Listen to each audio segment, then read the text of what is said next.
प्यारे बच्चों, आप सबके अपने YouTube channel physics bye Navdeep sir पर आप सभी का स्वागत है। तो देखिए प्यारे बच्चों, आज की जो ये वीडियो है ये वीडियो की डिमांड बहुत टाइम से हो रही थी। बहुत सारे बच्चे इस वीडियो के बारे में कह रहे थे कि सर पीटीटी एग्ज़ाम के बारे में बताओ, पीटीटी एग्ज़ाम क्या होता है, आगे बीएससी बीएड में किस प्रकार एडमिशन होता है, क्या इसका पेपर है, क्या पैटर्न है, क्या इसकी एलिजिबिलिटी है, इसका सिलेबस। तो वो सारी चीज़ें अपने आज की वीडियो में डिस्कस करने जा रहे हैं, ठीक है। क्योंकि लगभग आप में से ज़्यादातर यानी परसेंटेज उन बच्चों का ही होता है जो 12वीं जब पास करते हैं बच्चे, उसमें ज़्यादातर बच्चे इस साइड जाना चाहते हैं। अगर मैं बात करूँ 30 से लेकर 40% बच्चे बीएससी बीएड की तरफ उनका झुकाव होता है, ठीक है। बाकी अलग अलग फील्ड में जाते हैं। तो ये एक मेजर फील्ड है, बड़ा फील्ड है जिसमें बच्चे आगे पढ़ना चाहते हैं। और आज जो सरकार की तरफ से अब जो पेपर होता है वो बीएससी बीएड 12वीं के बाद ही होता है, जिसमें क्या है आपको 1 साल की बीएड होगी, 3 साल की आपकी बीएससी होगी। और अगर अलग अलग हो बिना पेपर के आप करना चाहो तो फिर वही डिग्री आपकी 5 साल में होती है। 3 साल में बीएड, 3 साल में आपकी बीएससी और 2 साल में बीएड होती है। 2 साल का कोर्स होता है। इसमें बीएड आपकी 1 साल में हो जाती है, ठीक है। तो 1 साल बचता है इसमें, और ज़्यादातर बच्चे इसी को प्रेफर करते हैं। तो लास्ट में वीडियो में ये भी जानेंगे अपने कि जो बीएससी बीएड है इसके यानी फ़ायदे क्या हैं आपको करने के, और अगर नहीं करना चाहते तो दूसरी बीएससी बीएड के अगर अलग अलग करना चाहते हो उसके भी फ़ायदे आपको बताऊंगा। तो बहुत ही यानी अच्छे तरीके से आपको समझना, और जो बच्चा नहीं भी करना चाहता वो अपने नॉलेज के लिए इस वीडियो को ज़रूर देखें, मेरी रिक्वेस्ट है उससे। तो चलिए बच्चों, स्टार्ट करते हैं आज की वीडियो एक नई एनर्जी के साथ। तो देखिए प्यारे बच्चों, पीटीटी एग्ज़ाम डिटेल, और ये एग्ज़ाम डिटेल जो मैंने इकट्ठी की है सारी नेट से की है, और बाकी जो मेरे पास नॉलेज है, क्योंकि मैंने खुद पीटीटी का पेपर दिया था तब +2 लेवल पर नहीं होता था, ग्रेजुएशन के बाद होता था। तो इसके बारे में जो डिटेल है वो मैं आपको बहुत ही बढ़िया तरीके से दे सकता हूँ, क्योंकि खुद मैं इसी लाइन का स्टूडेंट रहा हुआ हूँ, ठीक है। तो इस कारण जो ये सबसे पहले जो पीटीटी अगर आपको पता हो तो इसकी फुल फॉर्म क्या है, प्री टीचिंग एलिजिबिलिटी टेस्ट, ठीक है, या प्री टीचिंग एजुकेशन टेस्ट, इसकी फुल फॉर्म है प्री टीचिंग एजुकेशन टेस्ट। तो क्या होता है कि अगर आप टीचिंग लाइन में जाना चाहते हो, टीचर बनना चाहते हो, स्पेशली उसके लिए है। लेकिन ऐसा नहीं है कि ये अगर मान लो इस लाइन में आप चले गई तो ये टीचर ही बनोगे आप, और कंपटीशन एग्ज़ाम भी दे सकते हो। लेकिन जो इसमें बीएड कोर्स है वो किसके लिए है, स्पेशली टीचर्स के लिए है, ठीक है। तो सबसे पहले जो इसके एप्लीकेशन फॉर्म है मैं उसके बारे में बता दूं कि देखो, पहले इसके एप्लीकेशन फॉर्म शायद फरवरी तक भरे गए थे, लेकिन अब उसकी डेट है वो फिर से बढ़ा दी गई है। पहले इसका पेपर अप्रैल में था, अब अप्रैल से आगे अभी डेट नहीं आई है शायद पेपर की। तो पेपर की जब भी डेट आएगी मैं आपको बता दूंगा। एक बार इसके फॉर्म दोबारा ओपन हुए हैं, ठीक है ना। तो जिस बच्चे ने पहले नहीं भरा था अब वो दोबारा फॉर्म भर सकता है। The online registration for Rajasthan PTT 221 has been reopened and candidate who are yet to register for the exam can do same by June 20, यानी 20 जून तक आप फॉर्म भर सकते हो, ठीक है। और new exam date announce soon, यानी कि जो न्यू एग्ज़ाम डेट हैं वो जल्दी अनाउंस होंगी, मतलब आपको बता देंगे कि कब आपका एग्ज़ाम होगा। और ये किसके लिए है कि जो 12वीं क्लास के लिए, 12वीं क्लास का स्टूडेंट ने पास किया उसके लिए तो 4 साल का कोर्स है बीएड कोर्स। ये बीए बीएड और बीएससी बीएड 2 तरीके का है, ठीक है ना। और जो ग्रेजुएशन वाले हैं उनके लिए 2 साल की बीएड का कोर्स है, मतलब उनके पेपर पीटीटी का ग्रेजुएशन वालों का भी होता है और आप +2 वालों का भी होता है, लेकिन उनका सिर्फ बीएड के लिए होता है, और आपका जो है वो बीएससी बीएड के लिए पेपर होता है, ठीक है। तो आप में से तो ज़्यादातर को प्रेफर यही होगा कि हमें बीए बीएड या बीएससी बीएड करनी है। और बाकी अगर आप इसके बारे में और ज़्यादा डिटेल में सब कुछ पढ़ना चाहते हो, क्योंकि इतनी चीज़ें तो मैं बताने लग गया सारी A to Z, नोटिफिकेशन में क्या कुछ है और, तो वो तो फिर बहुत लंबी वीडियो हो जाएगी। तो आप क्या कर सकते हो, ये साइट दे रखी है मैंने, इसको आप ये देख सकते हो। PTTRAJ221 2021.com ऑफिशियल वेबसाइट है पीटीटी की, यहीं से फॉर्म भरे जाएंगे आपके। अब पीटीटी एग्ज़ाम एलिजिबिलिटी क्या है, मतलब इस एग्ज़ाम में बैठने के लिए आपको क्या कुछ होना चाहिए। तो सबसे पहले आपके 10+2 यानी हायर सेकेंडरी 12वीं क्लास में किसी भी बोर्ड से आपके 50% से ऊपर नंबर होने चाहिए, ठीक है। और रिजर्व्ड कैटेगरी के स्टूडेंट हैं वो पीटीटी के लिए 45% नंबर पर भी यानी भर सकते हैं, यानी जनरल वालों के 50 आने चाहिए, ओबीसी, एससी, एसटी, ईडब्ल्यूएस जितने बाकी कैटेगरी हैं उनके लिए 45% मिनिमम नंबर चाहिए, 45 से कम नहीं होने चाहिए, ठीक है।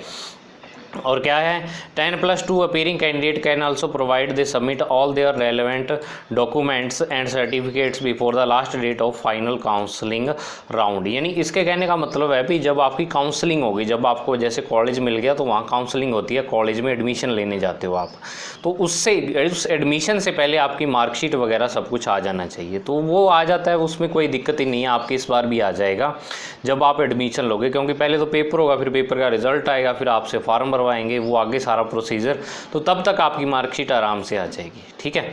अब जो इसकी एप्लीकेशन फ़ीस है, जो इस फॉर्म की फ़ीस है वो होती है जनरल कैटेगरी के लिए 500 रुपये, या SC ST OBC के लिए 250 रुपये इसकी फॉर्म फीस, और ये रीफंडेबल नहीं है, ठीक है।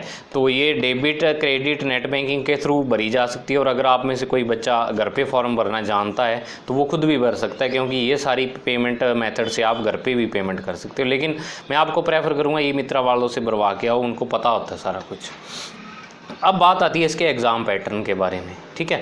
देखो जितनी चीज़ें इसमें PDF में कवर होंगी वो वैसे कवर कर दूंगा, और बाकी जो चीज़ें रह जाएंगी वो मैं आपको बोल के वैसे ही बता दूंगा, उसमें आप टेंशन मत लो, क्योंकि हर एक चीज़ यहाँ पर लिखी नहीं जा सकती, ठीक है ना। बाकी जो इन्फॉर्मेशन है वो मैं आपको सीधी बता दूंगा। तो देखो जो इसका पेपर होता है 2021 का पैटर्न वही है सेम, जो जब से मैंने बीएड की है, 2014 में मैंने बीएड की थी, वहीं तब से ऐसे ही चल रहा है, उससे पहले से भी, कि ऑफलाइन एग्ज़ाम होता है इसका, मीडियम हिंदी और इंग्लिश दोनों में पेपर आता है। टोटल 4 सेक्शन होते हैं, मतलब पेपर के 4 पार्ट होते हैं। मेंटल एबिलिटी यानी रीजनिंग होती है, फिर teaching aptitude and attitude and aptitude test होता है इसमें, यानी जिसमें क्या है आपसे टीचिंग से रिलेटेड क्वेश्चन पूछे जाएंगे, ठीक है, कि आपको टीचर बनना है क्योंकि आप बीएड कर रहे हो। फिर जनरल अवेयरनेस में करंट जीके भी आता है और राजस्थान से रिलेटेड जीके भी आता है, और फिर लैंग्वेज प्रोफिशिएंसी, लैंग्वेज का टेस्ट होता है। अब लैंग्वेज में आपके पास ऑप्शन होता है, जो आपके पेपर होगा उसमें दोनों लैंग्वेज दी हुई होती हैं, हिंदी का पेपर भी दिया होता है, इंग्लिश का भी दिया होता है, ठीक है। तो वैसे तो आप यहाँ पर 4 लिखे ना, पेपर में 5 पार्ट होंगे, 3 पार्ट तो स्टार्टिंग वाले ये हो ही गई जीके तक, फिर चौथे नंबर पर आपको दी होगी हिंदी या इंग्लिश में से, मान लो हिंदी दे रखी है, हिंदी के क्वेश्चन, 5वें में से इंग्लिश, और इन हिंदी और इंग्लिश में से आपको कोई भी, इसके भी 50 क्वेश्चन दिए हुए होंगे और इसके भी 50 क्वेश्चन दिए हुए होंगे, इसमें आपको या तो हिंदी करनी है या इंग्लिश। जिस बच्चे को हिंदी ग्रामर या हिंदी बढ़िया आती है वो हिंदी कर सकता है, वो आपकी इच्छा होती है, ठीक है। Types of question, MCQ question होंगे सारे ऑप्शन वाले, 4 ऑप्शन होते हैं, जिसमें टोटल 200 क्वेश्चन होंगे, इसमें हर एक के 50 क्वेश्चन। वैसे आपको जो कॉपी होगी आपकी पेपर होगा उसमें 250 दिखेंगे, क्योंकि उसमें 50 हिंदी वाले हैं, 50 इंग्लिश वाले हैं, तो उनको 50 ही मानते हैं, क्योंकि वो और में होते हैं, आपको एक लैंग्वेज करनी होती है कोई भी, ठीक है। टोटल क्वेश्चन 200 है, 3 घंटे का टाइम है, और टोटल मार्क्स 600 हैं, 600 नंबर का पेपर होता है, मतलब एक क्वेश्चन 3 नंबर का होता है, ठीक है। तो अब इसमें क्या है, राजस्थान पीटीटी एग्ज़ाम पैटर्न जो है इसमें, तो एग्ज़ाम पैटर्न यहाँ पे 4 सेक्शन होंगे, ये दे रखे हैं, और टोटल 600 नंबर का पेपर होगा, हिंदी इंग्लिश। ये देखो यहाँ पर मैंने लिख रखा है 150 का, ये 150 4 सेक्शन होंगे इसके, ठीक है। अब जो इसका सिलेबस है वो सिलेबस देख लो यहाँ पर, कि सिलेबस में यहाँ पर दे रखा है 4 पार्ट में जो डिवाइड है। ये जो मेंटल एबिलिटी और रीजनिंग है ये एक ही बात है, ठीक है ना, इन्होंने अलग अलग लिख रखा है, और ये मेंटल एबिलिटी और रीजनिंग एक ही बात होती है, तो आप इसको यहाँ पर रीजनिंग लिख सकते हो। ये सारा सिलेबस किसका है, रीजनिंग का है। ये चलो साइट वालों ने पता नहीं कैसे लिख दिया, इसमें टीचिंग मेंटल एबिलिटी ये क्या था, ऊपर यहाँ पर लिखना था इन्होंने पार्ट्स, ये पेपर के पार्ट हैं, सॉरी मैंने भी नहीं ध्यान दिया, हाँ अलग अलग पार्ट हैं ये, जैसे जन जीके हो गया, टीचिंग एप्टीट्यूड हो गया, मेंटल एबिलिटी हिंदी इंग्लिश होगी, ठीक है। यहाँ पर देखो और में लिख रखा है ना हिंदी और इंग्लिश, तो हिंदी और इंग्लिश। और अब देखो रीजनिंग का जो सिलेबस है वो उसमें इमेजिनेशन, जनरलाइजेशन, ड्राइंग, इंटरफेरेंस, जो आकृतियाँ होती हैं, आपसे कल्पना करवाएंगे कि मान लो जैसे ब्लड रिलेशन, रक्त संबंध रीजनिंग का टॉपिक है, उसमें आपको कह देंगे रिश्ता निकालो, उसके मामा के बुआ की लड़की, उसके आगे क्या लगेगी इस तरीके से वैसे आते हैं। और क्रिएटिव थिंकिंग, रचनात्मक सोच, आपको दिशा वाला क्वेश्चन, जैसे मान लो डायरेक्शन कि वो उत्तर दिशा में चला उसके बाद पूर्व की तरफ मुड़ गया ऐसे, तो वो सारे। और मैं कहना चाहूँगा कि यहाँ से आपको सिलेबस इतना समझ में नहीं आएगा, जब आप गाइड लाओगे ना इसकी, वो गाइड से आपको ज़्यादा समझ आएगा। गाइड भी मैं अब आगे बताऊंगा कि गाइड आपको कौन सी प्रेफर करता हूं मैं। तो ये सारा सिलेबस है। फिर उसके बाद टीचिंग एप्टीट्यूड, इसमें लीडरशिप आ जाता है, कम्युनिकेशन, लीडरशिप। अगर मान लो आपको क्वेश्चन ऐसे दे देंगे कि अगर आप मान लो किसी स्कूल में हेडमास्टर और वहाँ पे कोई ऐसी लड़ाई हो जाती है बच्चों के बीच, तो आप क्या करोगे उस टाइम डिसीजन, तो वो लीडरशिप हो गया। अब आप लीडर हो वहाँ के, तो आप क्या करोगे, आप पर जिम्मेदारी आएगी। कम्युनिकेशन, अगर मान लो आपकी क्लास में एक बच्चा है, उसको कम समझ में आ रहा है, तो आप उसको किस तरीके से पढ़ाओगे, निम्न में से कौन सा तरीका फॉलो करोगे। या और है अवेयरनेस, जागरूकता के बारे में आ सकता है कि अगर बच्चों को मान लो तंबाकू खाने के नुकसान बताने हैं, उसका जागरूक करना है, तो वो क्या कौन कौन से तरीके होंगे, ऐसा कुछ, वो सारी चीज़ें इसमें आ जाएंगी। ठीक है। फिर उसके बाद जीके है, जीके इसमें आना था। और देखो इसमें जो करंट अफेयर वाला पार्ट है, करंट अफेयर तो आएगा ही आएगा।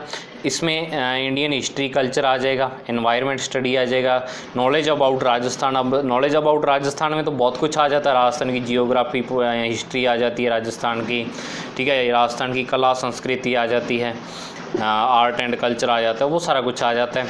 और इंडिया और उसके नेचुरल सोर्सेज। तो ये जीके वाला पोर्शन काफ़ी लंबा पोर्शन है। ठीक है, और मैं कहूँगा कि आपको ज़्यादा इसमें उलझने की ज़रूरत नहीं है। ठीक है, जितने क्वेश्चन आप कवर कर सकते हो, जितना सिलेबस कवर कर सकते हो उतना कर लो। बाकी जो सेक्शन है उस पर आप जोर लगा दो, क्योंकि जीके बहुत ही वाइड है, बहुत ही फैली हुई चीज़ है।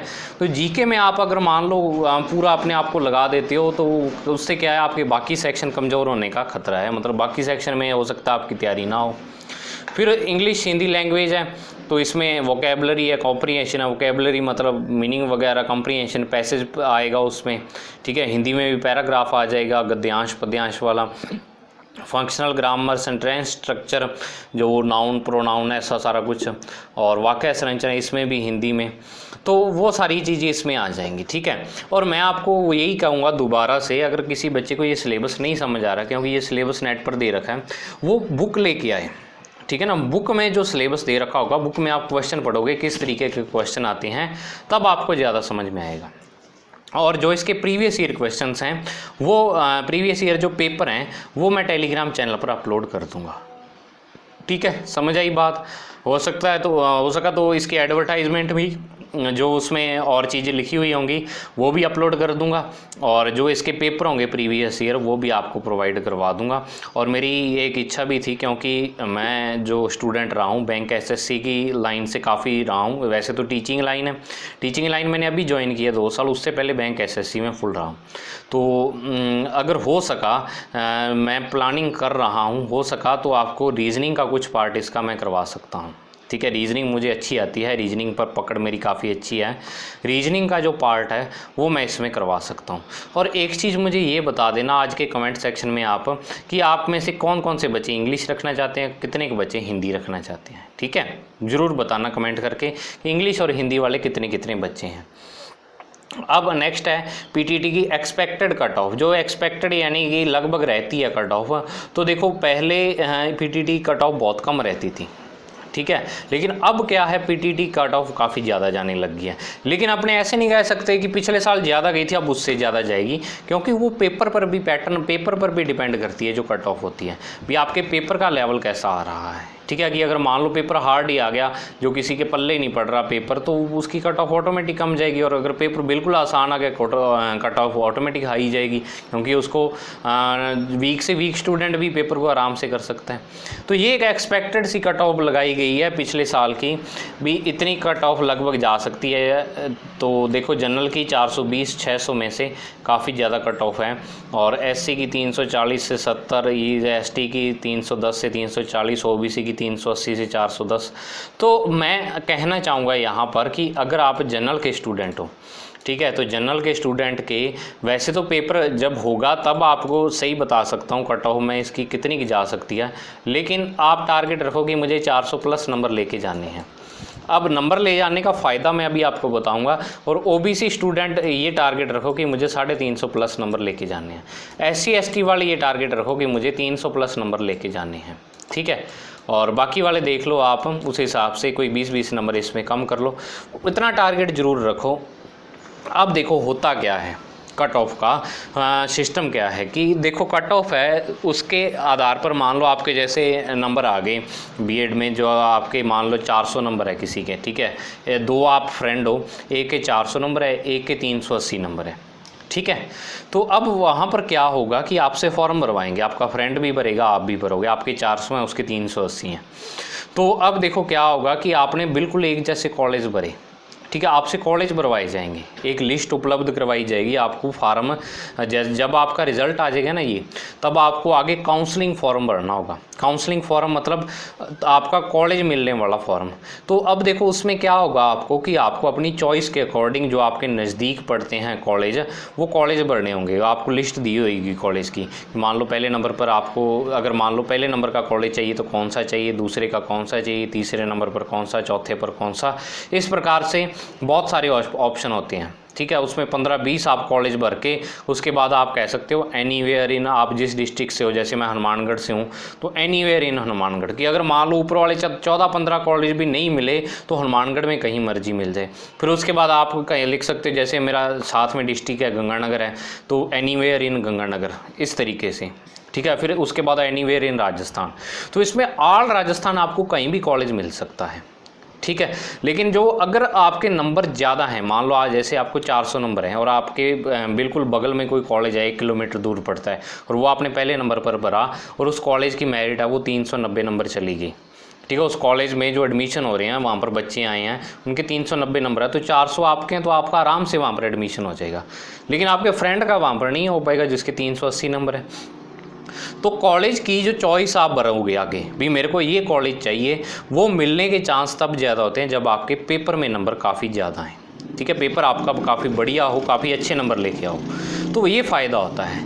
नहीं तो कम नंबर पर क्या होता है कि कॉलेज तो मिल जाता है। अब कई बच्चे हमारे ऐसे थे जब मैं बीएड करता था, तो कई उस साइड चित्तौड़गढ़, राजसमंद, उस साइड वाले बच्चे भी थे, ठीक है।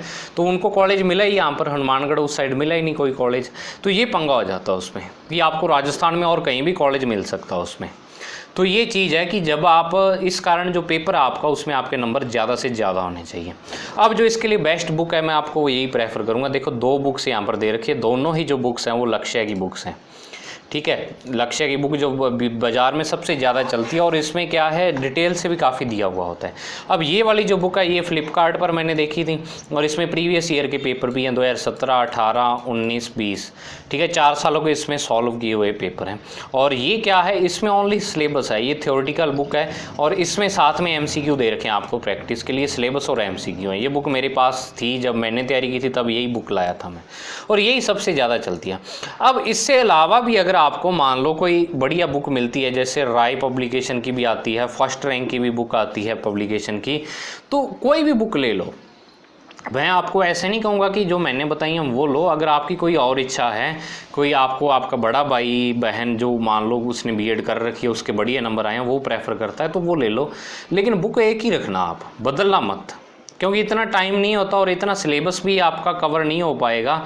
तो आप बुक कोई भी एक ले लो, और साथ में मॉडल पेपर ज़रूर ले लेना। बाज़ार से अगर मिलते हो PTT के मॉडल पेपर, तो वो मॉडल पेपर कोई मर्जी ले लो आप, उसमें कोई बंदिश नहीं है। लक्ष्य के मिलते हैं, कोई भी और कंपनी के मिलते हैं, ले लो आप, और पब्लिकेशन के, ठीक है। तो वो आप ले लो, तो उससे क्या होगा, आपकी तैयारी बढ़िया तरीके से हो पाएगी। और इसमें जो PTT का पेपर होता है, इसमें इतना ज़्यादा कंपटीशन भी नहीं होता जितना कि जो अदर कंपटीशन एग्ज़ाम है उसमें होता है। इसमें आप अगर थोड़ी बहुत तैयारी करते हो ईज़िली, तो वो क्या है, आप इसको ईज़िली क्रैक कर सकते हो। समझ आई बात। अब उसके बाद बात आती है कि जो इसकी गाइडेंस है, जैसे बच्चों आपको, यानी कि जो टीचिंग एप्टीट्यूड है वो आपके लिए एक नया सब्जेक्ट है। तो टीचिंग एप्टीट्यूड के मान लो जो पिछले सालों के पेपर हैं, 3-4 वीडियो बनेगी, उसमें पिछले सालों के पेपर अपने कवर कर सकते हैं, ठीक है।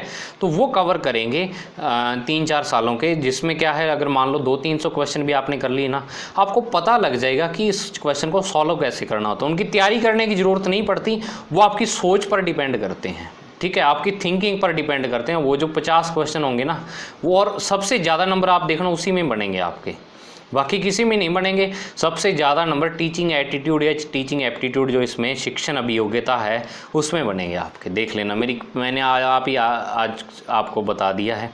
ठीक है, अब बात आती है इसमें सब्जेक्ट की। ठीक है, कई बच्चे ये पूछते हैं सर सब्जेक्ट कौन सा रखे इसमें। तो सब्जेक्ट देखो कॉलेज के हिसाब से होता है, कई जगह सब्जेक्ट अवेलेबल। तो मेन जो सब्जेक्ट होते हैं आपके वो main physics, chemistry, mathematics, bio, कई जगह कंप्यूटर भी अवेलेबल होता है। अब कंप्यूटर आप तब ले सकते हो जब आप क्या है केमिस्ट्री छोड़ना चाहते हो। ठीक है, केमिस्ट्री छोड़ के कंप्यूटर ले सकते हो, लेकिन ये यूनिवर्सिटी पर डिपेंड करता है। जैसे हमारे यहाँ पर महाराजा गंगा सिंह यूनिवर्सिटी है, और महाराजा गंगा सिंह यूनिवर्सिटी के अंदर आप किसी कॉलेज में मान लो आपका एडमिशन हो गया, और वहाँ पर जो सब्जेक्ट अवेलेबल होंगे वो आपको रखने पड़ेंगे। तो यहाँ पर महाराजा गंगा सिंह यूनिवर्सिटी ये छूट देती है कि आप केमिस्ट्री छोड़कर कंप्यूटर ले सकते हो, और बाकी आप जिस डिस्ट्रिक्ट से बिलोंग करते हो आप वहाँ के कॉलेज जो आपके बड़े भाई बहन ना उनसे पूछ सकते हो, जो कॉलेज में पढ़ता हो कोई बच्चा, कि आपके यहाँ पर कौन कौन से सब्जेक्ट हैं। ठीक है, 3 सब्जेक्ट आपको रखने पड़ते हैं। और बीएड में जो होंगे आपके, बीएड में तो अलग से सब्जेक्ट होते हैं, बीएड में भी आपको 2 सब्जेक्ट इसमें से रखने पड़ेंगे बच्चों। ठीक है, जो आपके 3 होंगे, फिजिक्स, केमिस्ट्री, मैथमेटिक्स, और बीएड में क्या आ जाता है आगे, एक जनरल साइंस सब्जेक्ट भी आ जाता है। ठीक है, तो वो भी आप रख सकते हो, वो आपकी इच्छा है। तो बीएड में जो आप सब्जेक्ट फिजिक्स केमिस्ट्री भी रख सकते हो, केमिस्ट्री मैथमेटिक्स रख सकते हो, फिजिक्स मैथ रख सकते हो, बायो और केमिस्ट्री रख सकते हो, बायो और जनरल साइंस रख सकते हो, फिजिक्स और जनरल साइंस रख सकते हो, मैथ और जनरल साइंस रख सकते हो। ज़्यादातर जो मैथ वाले बच्चे हैं वो जनरल साइंस और मैथ रखते हैं। तो बीएड वाले सब्जेक्ट पर कोई इफेक्ट नहीं पड़ेगा। जो चौथे साल बीएड होगी ना आपकी, उसमें सब्जेक्ट आप रखोगे, उसका टीचिंग वाले एग्ज़ाम से कोई लेना देना नहीं होगा कि आपके वो सब्जेक्ट होने चाहिए या और। लेकिन जो मान लो कि आपका टीचिंग वाले जैसे 2nd ग्रेड का एग्ज़ाम है, 2nd ग्रेड के एग्ज़ाम में ये प्रेफर करते हैं कि फिजिक्स, केमिस्ट्री, मैथमेटिक्स। अगर मान लो किसी को मैथ का पेपर देना है या साइंस का पेपर देना है, तो फिजिक्स, केमिस्ट्री, मैथमेटिक्स, इन तीनों में से कोई भी 2 सब्जेक्ट आपके पास होने चाहिए। तो अगर आप कंप्यूटर रखते हो फिर आप एलिजिबल होते हो। लेकिन यहाँ पर एक चीज़ ये भी है गौर करने वाली, कि जो सेंट्रल लेवल के एग्ज़ाम होते हैं, अगर आपने सुना हो केंद्रीय विद्यालय जो होता है या जो नवोदय विद्यालय के एग्ज़ाम होते हैं, वहाँ पर वो प्रेफर करते हैं, अगर मान लो आपने फिजिक्स, केमिस्ट्री छोड़ दिया, आपने फिजिक्स, कंप्यूटर और मैथमेटिक्स रख लिया। ठीक है, तो उनका ये है, पिछले साल मेरे कई फ्रेंड के साथ ऐसा हुआ था, उन्होंने कंप्यूटर रख रखा था, केवीएस का फॉर्म उनका नहीं भरा गया था। केवीएस में टीजीटी की जो भर्ती आती है, 2 भर्तियाँ होती है केवीएस में। एक होता है टीजीटी जो कि यानी कि प्राइमरी टीचर होता है, मतलब 10वीं क्लास तक का, और एक होता है पीजीटी जो कि 12वीं क्लास तक का लेक्चरर जिसको अपने बोल देते हैं। ठीक है, तो ये होता है। तो उसमें टीजीटी की जो भर्ती होती है, इसके लिए आपको पीसीएम चाहिए ही चाहिए, या फिर अगर आपके पास बायो है तो पीसीबी, ये ज़रूरी है, आप यहाँ पर चेंज नहीं कर सकते।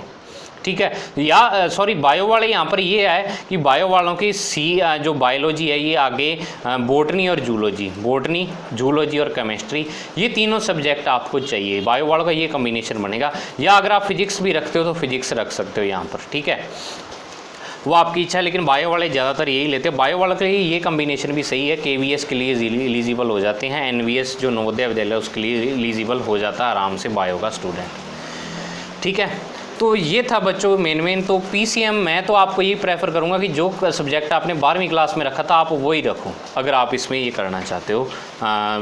तो फिर क्या है कि मान लो कल को पॉलिसी कोई चेंज हो जाती है या और आप एलिजिबल नहीं रहते तो फिर पंगा पड़ता है।